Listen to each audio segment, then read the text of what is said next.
Hi எல்லாருக்கும் வணக்கம். இன்றைக்கி நம்ம தெரிந்துகொள் தமிழா சேனல் மூலம் ஒரு இன்ட்ரெஸ்டிங்கான டாப்பிக்கை பற்றி பார்க்க போகிறோம். அதுக்கு முன்னாடி நம்ம சேனலுக்கு நீங்கள் புதுசுனா உடனே சப்ஸ்கிரைப் பண்ணிடுங்க. அப்படி பக்கத்தில் இருக்கிற பெல் பட்டனை கிளிக் பண்ணிக்கிங்க. ஸோ இப்போ வாங்க வீடியோக்குள்ள போகலாம்.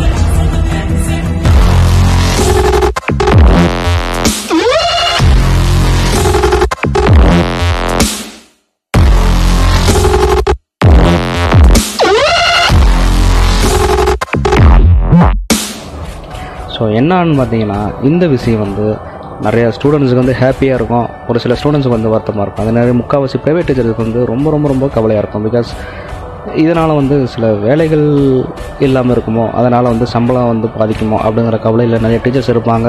ஸோ அது என்ன விஷயங்கிறது பார்த்தீங்கன்னா, தமிழகத்தில் வந்து முதலமைச்சர் எடப்பாடி பழனிசாமி அவர்கள் என்ன செஞ்சுருக்காருன்னா, வரப்போகிற நவம்பர் 16ஆம் தேதியிலேருந்து ஸ்கூல் ஆரம்பிக்கலாம். அதாவது 9, 10, 11, 12 இந்த 4 கிளாஸுக்கு வந்து ஒரு ட்ரையல் வெர்ஷன் மாதிரி ஆரம்பிச்சிக்கலாம்.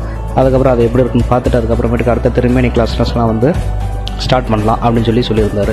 ஆனால் இப்போ வந்து பார்த்திங்கன்னா, எதிர்க்கட்சியோட கருத்துக்களா இல்லை மக்களோட கருத்துக்களா இல்லை கல்வியாளர்களோட ஆலோசனைகளா அதெல்லாம் என்னென்னு தெரில.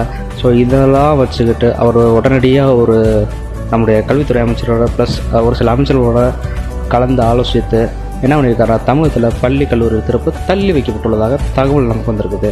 ஸோ இதில் பார்த்திங்கன்னா எதுக்காக அப்படின்னு பார்த்திங்கன்னா, இதனால் வந்து கொரோனா கூட பரவும் அப்படின்னு சொல்லிட்டு நிறையா நியூஸ்லாம் வந்துகிட்டே இருக்குது. ஏன்னா பிகாஸ் பல கண்ட்ரியில் வந்து இதனால் வந்து நிறைய ஸ்டூடெண்ட்ஸ் வந்து அஃபெக்ட் ஆகிட்ருக்காங்க அப்படின்னு சொல்லி தகவல் வந்துகிட்டே இருக்குது. ஸோ அந்த காரணத்தை கூட ஏற்றுக்கிட்டு அவங்க தள்ளி வச்சுருக்கலாம்.